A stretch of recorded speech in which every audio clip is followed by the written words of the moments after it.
Baiklah, mari kita mulai ya. Assalamualaikum warahmatullahi wabarakatuh. Innal hamdalillah nahmaduhu wa nasta'inuhu wa nastaghfiruh wa na'udzu billahi min syururi anfusina wa min sayyiati a'malina. May yahdihillahu fala mudilla lahu wa may yudlilhu fala hadiyalah.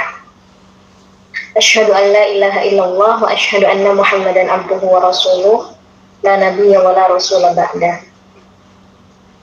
Pertama-tama, marilah kita senantiasa bersyukur atas karunia Allah. Kita masih diberikan nikmat sehat, iman, dan sempat sehingga kita bisa untuk terus mengkaji ilmu-ilmu yang telah Allah berikan kepada kita semua. Sebenarnya di sini mungkin tidak banyak yang ingin saya sharingkan karena sampai saat ini saya masih terus untuk belajar mengupgrade kemampuan yang saya miliki gitu kan.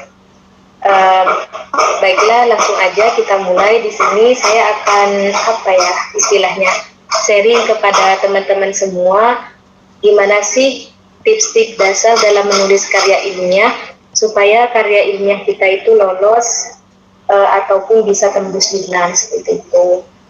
Bagi teman-teman semua mungkin ketika masih menjadi mahasiswa di program strata 1 gitu kan ya, penting sekali untuk kita bisa tahu gitu gimana sih cara menulis karya ilmiah yang benar itu gitu. Dengan output terbesarnya nanti kita mampu gitu untuk bisa menyelesaikan penulisan skripsi kita, dan tentunya skripsi kita akan menjadi skripsi yang baik karena penulisan skripsi kita telah memenuhi syarat-syarat yang ditetapkan oleh kampus itu sendiri. Nah, di sini mungkin nanti kita bisa ini ya, ketika misalnya saya mempresentasikan lalu teman-teman ada yang ingin ditanyakan, boleh langsung bertanya biar sharing kali ini berjalan dua arah kayak gitu. Oke, sekarang kita akan membahas bagaimana sih tips-tips dasar dalam menulis karya ilmiah. Next. Sebenarnya dalam penulisan karya ilmiah itu sendiri sangat mudah teman-teman, apalagi untuk bisa menjadikan karya tulis ilmiah yang kita tulis itu bisa untuk menjuarai suatu perlombaan. Tetapi juara dalam suatu perlombaan itu hanyalah sebuah bukan menjadi tujuan utama kita, itu hanya bonus dari apa yang telah kita kerjakan. Begitu. Jadi ketika misalnya kita menuliskan suatu karya, kita jangan berharap karya itu misalnya aku pengen nulis nih, aku pengen karyaku ini menang dalam suatu perlombaan, jangan kayak gitu. Karena menang dalam suatu perlombaan itu hanyalah sebuah bonus, tetapi jadikan karya yang kita tulis gitu kan, atau karya yang coba kita buat itu menjadi suatu amal jariah yang bermanfaat, dan tentunya hal tersebut menjadi ladang dakwah untuk kita dalam mensyiarkan ekonomi syariah. Oke, di agenda sore ini kita akan membahas mengenai dasar-dasar dalam penulisan karya tulis ilmiah, di mana di sini akan ada 3 agenda kita, yaitu kita akan mengupas tuntas apa sih karya tulis ilmiah itu. Terus yang kedua, bagaimana sih sistematika penulisan karya tulis ilmiah yang baik dan benar itu. Dan yang ketiga, bagaimana cara kita menentukan metodologi penulisan karya tulis ilmiah itu sendiri. Nah, baiklah. Untuk awalan mungkin kita akan mengenal ya, apa sih sebenarnya karya tulis ilmiah itu. Jadi karya tulis ilmiah itu sendiri, di sini saya mengambil pengertian dari Harry Firman bahwasanya karya tulis ilmiah itu merupakan laporan berupa tulisan yang dipublikasikan ataupun dipaparkan dari hasil pengkajian ataupun penelitian yang telah dilakukan, yang dalam penulisannya memperhatikan kaidah dan etika keilmuan yang berlaku di masyarakat. Jadi karya tulis ilmiah adalah sebuah laporan yang berupa tulisan yang kita akan publikasikan ataupun kita akan paparkan dari hasil pengkajian atau penelitian yang telah kita lakukan. Nah, di sini ketika misalnya ketika teman-teman menulis karya ilmiah, maka teman-teman harus paham tuh apa sih bagaimana struktur karya ilmiah yang kita buat. Artinya karya ilmiah yang kita buat harus sesuai dengan kaidah dan etika keilmuan yang berlaku di masyarakat. Nah, etika keilmuan yang dimaksud di sini ialah jadi dalam penulisan karya tulis ilmiah itu sendiri, teman-teman dilarang keras untuk mengcopy paste atau mengakuisisi hasil karya orang lain. Maka ketika misalnya teman-teman ingin mengutip tulisan dari orang lain, teman-teman di situ harus mencantumkan. Nah, di sini bagaimana cara untuk mencantumkan ketika misalnya kita mengutip dari tulisan orang lain atau kita mengutip dari jurnal-jurnal orang lain, maka di situ kita bisa mensitasinya. Nah, mensitasi di sini supaya teman-teman tidak susah di akhir ataupun teman-teman tidak susah dalam penulisan baik footnote, body note ataupun daftar pustaka, maka saya sarankan di sini teman-teman bisa menggunakan aplikasi sitasi.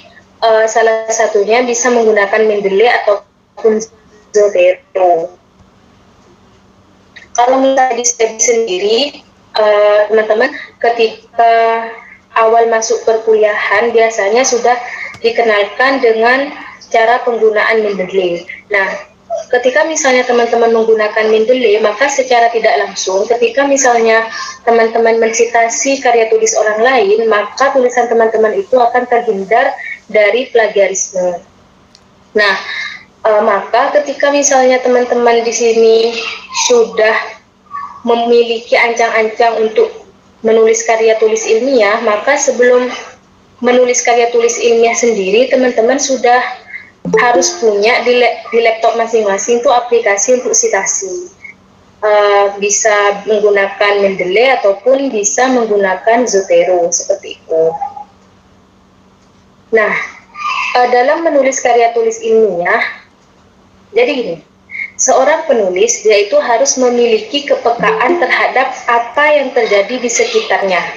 Artinya ketika misalnya teman-teman ingin menuliskan sesuatu tetapi teman-teman tidak memiliki bahan atau referensi dan teman-teman juga tidak aware terhadap lingkungan, maka sangat susah untuk teman-teman itu bisa memberikan ide atau gagasan bagaimana sih solusi dari permasalahan yang sedang dialami. Nah, di sini saya contohkan. Misalnya teman-teman ingin menuliskan mengenai misalnya mengenai potensi zakat di Indonesia. Ketika misalnya teman-teman akan menuliskan karya tulis ilmiah, maka yang pertama harus teman-teman lakukan, teman-teman harus aware dengan adanya isu tersebut. Oh, misalnya di Indonesia penghimpunan zakat kenapa sih kurang dari target, padahal target zakat yang ada itu misalnya 217 triliun, tetapi mengapa terhimpunnya hanya di bawahnya gitu. Otomatis teman-teman harus aware tuh dengan isu tersebut. Teman-teman harus meneliti, misalnya teman-teman lihat apa sih yang menjadi kendala nih, kenapa lembaga zakat di Indonesia tidak mampu untuk bisa mencapai target penghimpunan. Maka di situ ketika misalnya teman-teman ingin menuliskan, teman-teman akan berusaha untuk mencari jurnal referensi terkait zakat tersebut. Itu yang pertama. Yang kedua, teman-teman akan dengan sendirinya mengajak orang-orang yang expert dalam bidang zakat untuk berdiskusi, sehingga hasil dari diskusi yang teman-teman dapat, teman-teman mampu tuangkan dalam tulisan. Yang ketiga, teman-teman akan dengan sendirinya rajin untuk memantau perkembangan zakat itu sendiri. Dan yang keempat, tentunya ketika misalnya teman-teman sudah memiliki ide atau gagasan, maka di situ teman-teman akan sangat mudah untuk menuangkannya dalam bentuk karya tulis ilmiah. Nah, di sini ada sistematika penulisan karya tulis ilmiah. Jadi, ketika misalnya teman-teman menulis karya tulis ilmiah, maka tidak sembarangan teman-teman. Artinya di sini teman-teman semua harus bisa untuk memahami sistematikanya gitu. Karena ketika misalnya dalam penulisan karya tulis ilmiah ini teman-teman tidak mengikuti sistematika yang ada, maka tulisan teman-teman sulit untuk diakui oleh orang lain gitu. Nah, mungkin bisa ditampilkan yang contoh penulisan artikel jurnal yang tadi saya sudah share. Nah, salah satu sistematika penulisan karya tulis ilmiah itu di sini harus ada. Kedua itu pendahuluan. Nah, untuk pendahuluan itu berisikan gambaran umum dari observasi awal dan fenomena yang dibahas sesuai topik yang diangkat. Nah, jadi untuk menuliskan pendahuluan, maka di sini teman-teman harus sudah memahami apa sih gap yang terjadi di lapangan, sehingga teman-teman mengangkat topik misalnya tentang UMKM gitu, yang sampai sekarang masih kebanyakan para pelaku UMKM itu mengeluh dengan kurangnya akses permodalan kayak gitu kan. Nah, ini bisa teman-teman lihat ya, salah satu karya ilmiah yang saya tulis dengan dosen saya yang sudah terpublikasi di Journal of Islamic Economics and Social Science. Nah, pertama harus ada abstrak. Nah, abstrak ini menggambarkan seluruh apa yang kita tuangkan dalam karya tulis ilmiah kita. Artinya, abstrak itu bentuk sinopsis dari semua isi karya ilmiah yang dibuat, yang di dalamnya mencakup poin-poin penting. Makanya di abstrak sendiri itu biasanya ditulis keyword. Artinya ketika misalnya kita sudah memahami kata kunci dari karya tulis ilmiah itu, kita akan paham alur dari karya tulis ilmiah itu sendiri. Nah, setelah abstrak kita akan masuk ke pendahuluan. Nah, di pendahuluan itu kita akan memaparkan fakta-fakta lapangan yang mana, di pendahuluan ini kita akan memaparkan fakta-fakta lapangan, atau kita akan memberitahukan sebenarnya gap apa sih yang akan kita angkat dalam penelitian kita. Slide yang saya tampilkan ini mengenai tentang zakat, tentang penghimpunan zakat dengan menggunakan platform fintech kitabisa.com. Maka di sini yang pertama kali saya tuliskan di pendahuluan itu mengenai isu kemiskinan. Nah, jangan lupa ketika misalnya kita ingin mencantumkan data, maka kita harus memasukkan citasi di mana sih kita mendapatkan data tersebut. Misalnya saya menuliskan seperti ini. Kemiskinan merupakan permasalahan yang sampai saat ini belum bisa diatasi oleh pemerintah. Ketika saya menuliskan hal demikian, maka saya harus memaparkan fakta dong. Kenapa sih kok bisa penulis ini mengatakan bahwa kemiskinan merupakan permasalahan yang sampai saat ini belum bisa diatasi?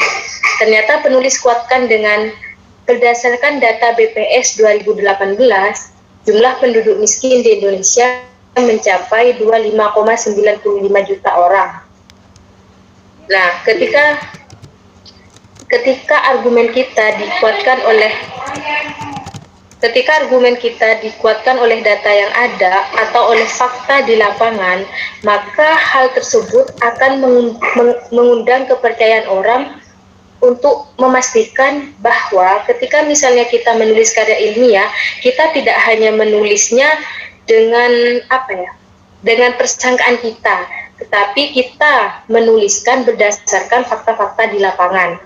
Terus ke bawah, jadi ketika misalnya kita berargumen, ketika ingin orang itu percaya, maka kita harus menguatkan dengan bukti-bukti di lapangan ataupun dikuatkan dengan penelitian terdahulu.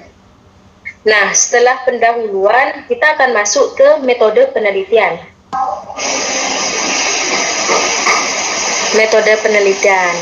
Nah, di metode penelitian ini bergantung pada kegiatan dan metodologi apa yang digunakan oleh penulis. Bagian metode harus dijelaskan dengan lengkap agar peneliti lain dapat melakukan uji coba ulang. Nah, jadi nanti setelah slide ini saya tampilkan gitu kan, bagaimana sih cara kita agar kita di awal penulisan karya ilmiah kita itu paham metode apa yang akan kita gunakan. Maka di metode penelitian ini kita sudah akan menjurus bagaimana sih penelitian ini akan dilakukan gitu, metodenya. Kalau misalnya kita menggunakan pendekatan kuantitatif, lantas alat apa yang akan kita gunakan? Apakah akan menggunakan SPSS? Apakah akan menggunakan FUS? Apakah akan menggunakan PLS ataupun yang lainnya? Jadi untuk awal penulisan karya tulis ilmiah itu sendiri, teman-teman sudah harus tergambar bagaimana nanti metode yang akan teman-teman lakukan terhadap gap yang teman-teman ambil di lapangan kayak gitu kan. Nah, untuk metodologi penelitian ini sendiri, teman-teman harus memiliki fokus untuk belajar gitu. Karena ketika misalnya teman-teman menggunakan alat ukur, kalau dalam penelitian kuantitatif, maka teman-teman di situ harus mampu untuk bisa menggunakan aplikasinya kayak gitu. Nah, kalau untuk yang penelitian ini sendiri, saya menggunakan metode pendekatan kuantitatif dengan menggunakan alat ukur software PLS. Ya, PLS. Nah, di metode penelitian itu sebenarnya teman-teman yang harus dideskripsikan adalah pertama alat yang akan kita gunakan, kedua data yang kita dapatkan, ketiga detail responden yang kita dapat, yang keempat kita cantumkan populasi dan jumlah sampel yang akan kita ambil, seperti itu. Jadi tergambar ya, metode penelitian itu seperti ini. Ada teknik analisis datanya apa, kayak gitu. Kalau misalnya teman-teman ingin lebih memahami mengenai alat ukur, maka teman-teman bisa untuk belajar otodidak gitu. Kalau saya sendiri dulu ketika menggunakan SPSS maupun PLS, saya belajarnya otodidak melalui YouTube dan juga membaca buku-buku terkait seperti itu. Nah, untuk yang selanjutnya yaitu hasil dan pembahasan. Ini ya teman-teman. Jadi ketika misalnya teman-teman sudah masuk ke bab 3, metodologi penelitian, maka selanjutnya akan masuk ke bab 4 yaitu hasil dan pembahasan. Nah, hasil dan pembahasan merupakan bagian yang menjelaskan apa yang diperoleh dari hasil observasi. Nah, jadi ketika misalnya kita sudah melakukan penelitian di lapangan, maka sih cara kita menganalisa yang telah kita lakukan di lapangan. Nah, kalau misalnya karena di sini penelitian saya kuantitatif, maka sangat mudah gitu kan, sangat mudah bagi saya menganalisa dari hasil dari kuesioner. Jadi gini, di metodologi penelitian itu sendiri, ketika misalnya teman-teman data yang teman-teman ambil data lapangan dengan menggunakan ini ya, misalnya membagikan kuesioner, maka di situ ketika misalnya teman-teman sudah dapat datanya, maka teman-teman akan membuatnya dan akan merangkum gitu, akan menjadikan data tersebut menjadi satu kesatuan yang mana itu disebutnya dengan tabulasi data. Nah, setelah datanya sudah menjadi tabulasi data, maka di situ teman-teman tinggal memasukkan ke dalam aplikasi tersebut. Dari ketika misalnya teman-teman sudah mengikuti step by step dalam perhitungan data, maka teman-teman akan mendapatkan hasil dari penelitian teman-teman tersebut. Nah, di sini yang menjadi pertanyaan adalah bagaimana sih Kak cara kita untuk menganalisa hasil penelitian kita. Nah, jadi untuk menganalisa hasil penelitian kita, maka dibutuhkan banyak sumber referensi. Salah satunya, selain teman-teman mencantumkan referensi yang teman-teman dapatkan dari fakta di lapangan, maka teman-teman juga bisa untuk memasukkan penelitian terdahulu supaya apa? Supaya teman itu menjadi kuat dan lebih akurat seperti itu.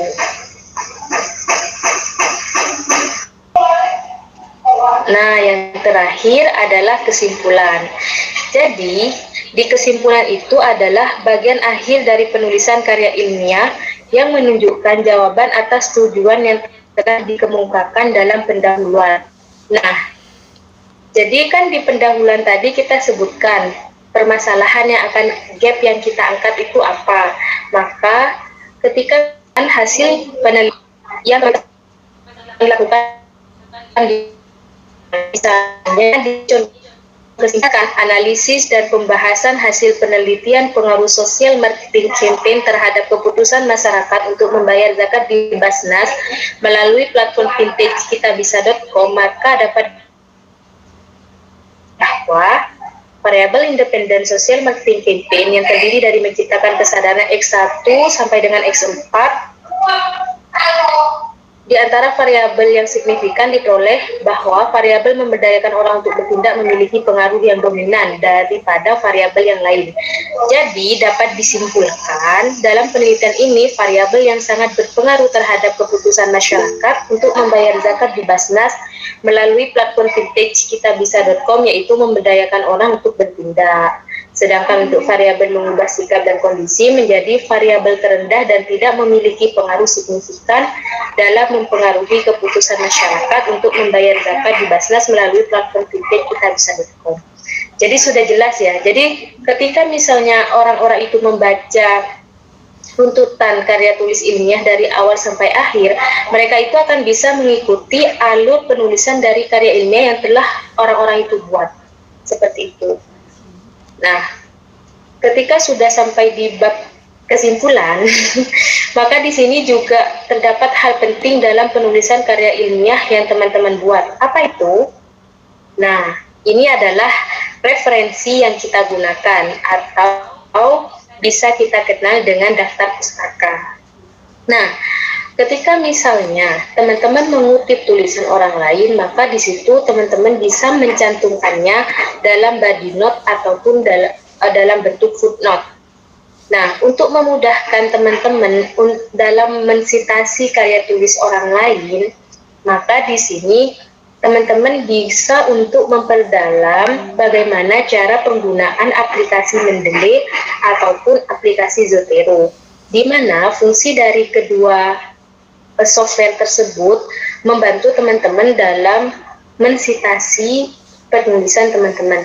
Karena ketika misalnya teman-teman penulisan teman-teman masih masih manual dan bahkan terkadang teman-teman lupa untuk mencantumkannya, maka tulisan yang teman-teman buat akan terindikasi plagiarisme, dan ini sangat tidak sesuai dengan etika kepenulisan karya tulis ilmiah. Seperti itu.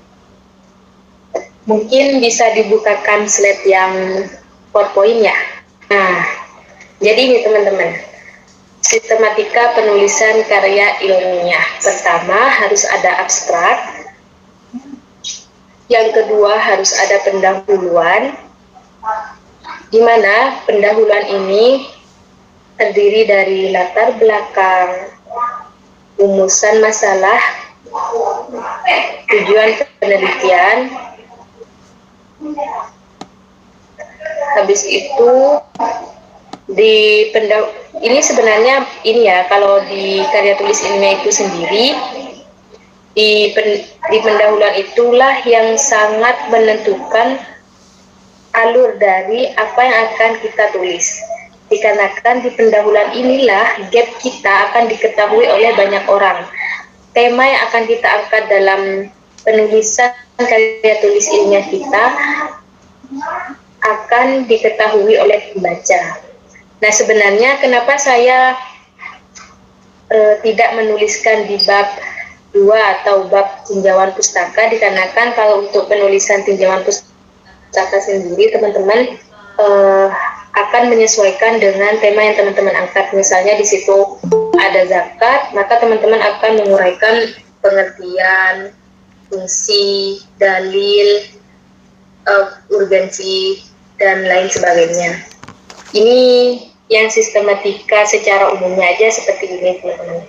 Karena di pendahuluan sendiri itu biasanya sudah memasukkan mengenai tinjauan pustaka itu sendiri, seperti itu. Untuk sistematikanya harus terdapat abstrak, pendahuluan, metodologi penelitian atau metode penelitian, hasil dan pembahasan, kesimpulan, dan yang terpenting jangan lupa untuk mencantumkan daftar pustaka. Dikarenakan ketika tidak mencantumkan daftar pustaka, maka teman-teman itu sudah melanggar etika dalam penulisan karya tulis ilmiah, dan tulisan teman-teman akan terindikasi plagiarisme 100%, seperti itu. Ini untuk ini ya, bagaimana sih cara kita membuat literatur review atau tinjauan pustaka kayak gitu, yaitu mencari sumber-sumber literatur review. Nah, sumbernya ini bisa kita dapatkan melalui buku, artikel jurnal, artikel proceeding, dan technical report dari atau organisasi lain yang berhak mengeluarkan. Nah, di sini kalau misalnya untuk bahan bacaan berupa buku, teman-teman sudah pasti bisa lah cari buku misalnya di toko buku, atau nggak bisa membeli buku secara online. Sudah mahasiswa, maka ketika misalnya teman-teman mencari artikel referensi jurnal, teman-teman itu bisa mengaksesnya di Sinta. Nah, di Sinta itu baca misalnya Sinta itu ada 6. Sinta 1, ada Sinta 2. Kalau Sinta 1 itu sudah terindeks fokus. Ada Sinta 2, ada Sinta 3, ada Sinta 4, ada Sinta 5. Nah, ketika misalnya teman-teman ingin menjadikan tulisan teman-teman itu berbobot, maka di sini referensi yang teman-teman dapatkan, referensi yang teman-teman cari juga harus berbobot gitu. Maka di sini saya sarankan ketika misalnya kita ingin mencari referensi, coba carilah di Sinta 1 dulu. Karena kalau Sinta 1 itu sudah terindeks Scopus dan dia itu udah masuk kategori jurnal internasional. Di sini teman-teman ada yang pernah membuka situs websitenya Sinta belum? Atau belum, belum. Atau baru mendengar istilah kata Sinta? Baru mendengar Kak, ya Allah. Baru. Terus selama ini kalau misalnya untuk membuat karya tulis, jurnalnya download dari mana? Google. Sembarang. Iya tuh Google tuh. Iya. Apa yang ada? Nah, Google iya teman-teman. Pokoknya Bu. Mendeley. Ya bisa. Nah, jadi sama ya, kakak juga dulu awal-awal masih awam lah. Jarang banget buka website Sinta itu. Nah, ketika sudah temenan sama Sinta, di situ nyesel banget kenapa gak dari semester 1 buka Sinta gitu kan. Kenapa udah pas baru-baru ini gitu kan buka Sintanya gitu kan. Padahal kalau misalnya di Sinta itu sendiri sudah terkategori itu teman-teman, kalau misalnya Sinta 1 tuh udah terindeks Scopus dan dia itu udah jurnal tembus internasional. Artinya ketika misalnya teman-teman ingin membuat karya tulis, maka di sini saya saranin agar teman-teman itu mencari referensi yang baik gitu. Teman-teman bukan yang baik sih, mencari referensi yang terbaik. Salah satunya bisa teman-teman akses di website Sinta itu, dan usahakan kalau misalnya bahan untuk referensi penulisan karya tulis ilmiah, maka kita gunakan Sinta 1 ataupun Sinta 2. Nah, di sini ketika misalnya teman-teman sudah berhasil mendapatkan referensi terbaik atau referensi yang berupa jurnal internasional, maka secara tidak langsung kalau misalnya tulisan teman-teman ikutkan di perlombaan di Indonesia ya, tulisan yang teman-teman angkat itu akan menjadi isu terbaru, dan ini sudah saya alamin gitu kan. Jadi waktu ikut lomba Temilnas di Medan, sebenarnya isu yang saya angkat itu menurut saya kalau di luar negeri, ketika misalnya saya membaca jurnal-jurnal internasional yang ada, itu sudah isu lama kayak gitu kan. Tetapi ketika saya tulis dan saya ikutkan dalam perlombaan yang di Indonesia, dewan jurinya itu terkesima gitu. Karena menurut dewan juri itu sesuatu yang baru kalau misalnya berhasil untuk diterapkan di Indonesia gitu kan. Nah, itu salah satu keuntungan ketika misalnya referensi yang kita update adalah referensi dari luar negeri sana gitu. Karena emang untuk perkembangan segala sesuatu yang berkembang di Indonesia itu pasti tidak terlalu update. Artinya Indonesia itu mengikuti perkembangan zamannya itu agak lambat gitu. Nah, jadi ketika misalnya teman-teman menggunakan jurnal internasional itu sebagai acuan referensi utama dari karya tulis yang teman-teman buat, maka isu yang teman-teman ambil itu akan menjadi isu terupdate saat itu di Indonesia. Dan dari situlah maka tulisan teman-teman akan memiliki poin lebih dari tulisan teman-teman lainnya. Itu pengalaman saya selama ini ketika saya mengikuti perlombaan gitu kan. Ya sebenarnya kalau untuk menulis sendiri ya ngerasanya itu nggak terlalu mahir banget gitu kan. Tetapi mungkin karena gap yang diangkat itu gap yang menurut dewan juri itu gap-gap terbaru kayak gitu, makanya itu menjadi poin penting menjadi poin tambahan kali ya, menjadi poin tambahan yang menambah nilai ketika oleh dewan juri melakukan penilaian seperti itu.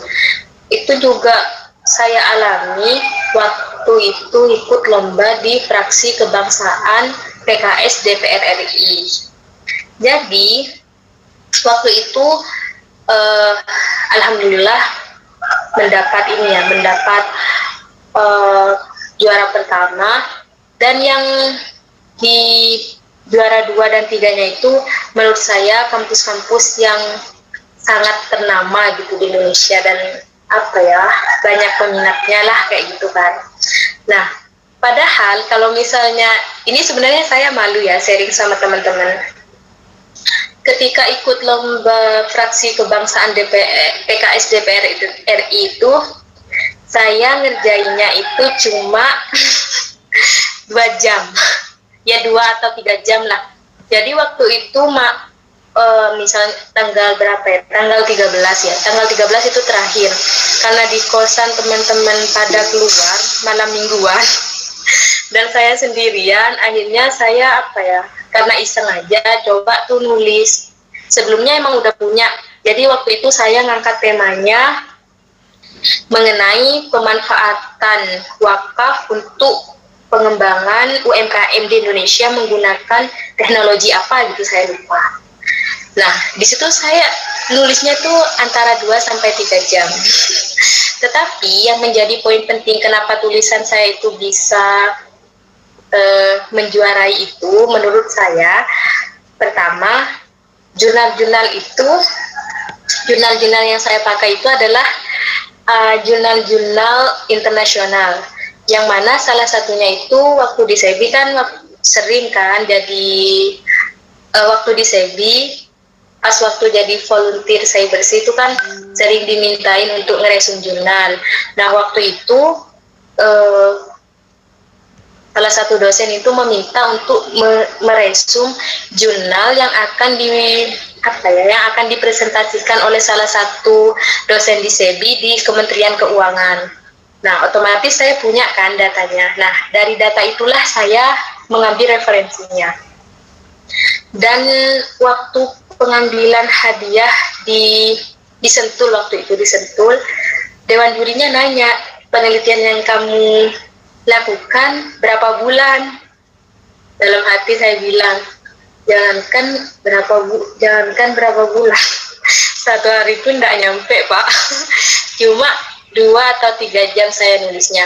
Tetapi yang perlu diingat, saya ngumpulin bahan-bahannya itu udah jauh-jauh hari. Artinya penelitian yang saya lakukan meskipun tidak observasi lapangan langsung, karena saya menggunakan studi pustaka itu udah saya siapkan jauh-jauh hari. Jadi itu yang mungkin menjadi poin gitu kan, menjadi poin plus gitu. Kenapa tulisan saya itu diakui dan juara pertama dalam perlombaan tersebut.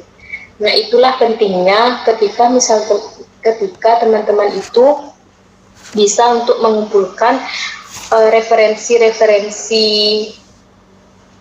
yang terbaik gitu. Tentu referensi terbaik itu kalau misalnya sudah terindeks Scopus kayak gitu. Kalau misalnya artikel proceeding itu bisa misalnya kayak ada perlombaan misalnya dari Frex, ataupun misalnya Basnas yang mengadain lomba-lomba itu kan biasanya juga mengeluarkan yaitu mengevaluasi isi yang dimuat. Ketika misalnya teman-teman selesai membaca jurnal, maka saya saranin teman-teman untuk membuat atau intisari sumber bacaan. Nah, di sini manfaat ketika misalnya teman-teman membuat skimming, maka teman-teman dapat menguji sejauh mana sih pemahaman teman-teman terhadap jurnal yang baca jurnal. Nah, jadi teman-teman sekarang sudah harus dibiasain ya untuk bisa baca jurnal. Maksudnya untuk membiasakan diri membaca jurnal kayak gitu, ditargetin. Misalnya sehari itu harus baca jurnal 2, 3, dan targetnya berapa jurnal yang harus teman-teman baca. Nah, terus yang kedua yaitu satu paragraf. Nah, yang ketiga yaitu membuat summary atau rangkuman terhadap isi sumber-sumber tersebut. Nah, fungsi dari summary ini yaitu penelitian dulu. Seperti itu teman-teman. Next, sekarang kita akan masuk ke kunci. Kunci ini saya bikin sendiri ya. Artinya ketika misalnya teman-teman menentukan metode penelitian, itu tidak apa kayak gitu, karena ini keyword yang saya bikin sendiri selama saya menulis. Yang pertama yaitu harus memahami gap yang diangkat dalam penelitian. Banyak sekali ketika misalnya menulis karya tulis, teman-teman itu kadang agak paham gitu, kadang kurang paham terhadap gap yang teman-teman ambil. Misalnya ketika ketika lomba, misalnya teman-teman mengambil tema tentang problematika misalnya, yang gampang aja lah, misalnya tentang zakat aja ya, ataupun tentang market share perbankan gitu, yang masih segitu-gitu aja kayak gitu kan. Maka di situ teman-teman sudah harus paham gap yang diangkat dalam penelitian teman-teman. Kenapa? Misalnya ambil temanya tentang market share bank syariah gitu kan. Maka gap yang akan gap yang terjadi tuh misalnya banyak market share perbankan syariah tidak berkembang dikarenakan orang muslim sendiri misalnya masih ragu terhadap kesyariahan bank syariah misalnya, seperti itu kan. Nah, di situ otomatis ketika misalnya teman-teman sudah paham gapnya, maka teman-teman secara tidak langsung akan tahu alur penelitian dari teman-teman yang teman-teman buat kayak gitu. Di gap itulah teman-teman juga akan tahu gitu referensi seperti apa sih yang teman-teman butuhin. Nah, dan ketika misalnya teman-teman melakukan penelitian dan teman-teman mencari referensi, saya sarankan teman-teman itu lebih banyakin referensi yang berasal dari internasional. Terus teman-teman harus memahami tujuan penelitian teman-teman itu nanti ke depannya seperti apa.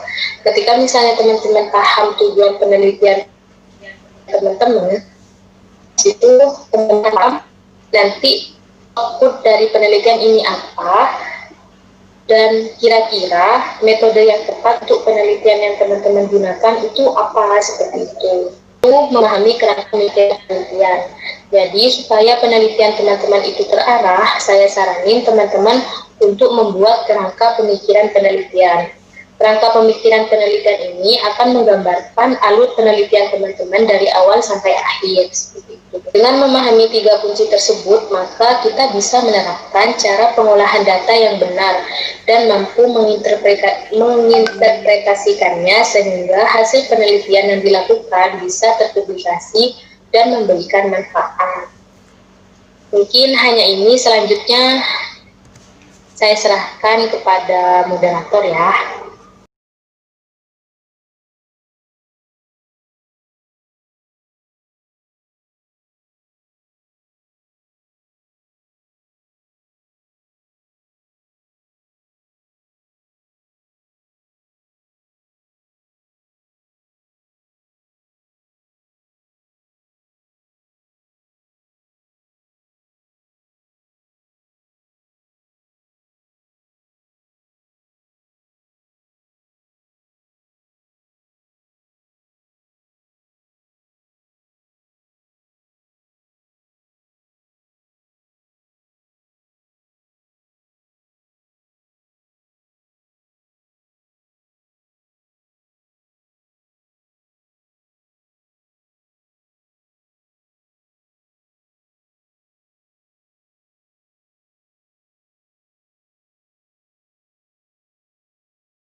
Next.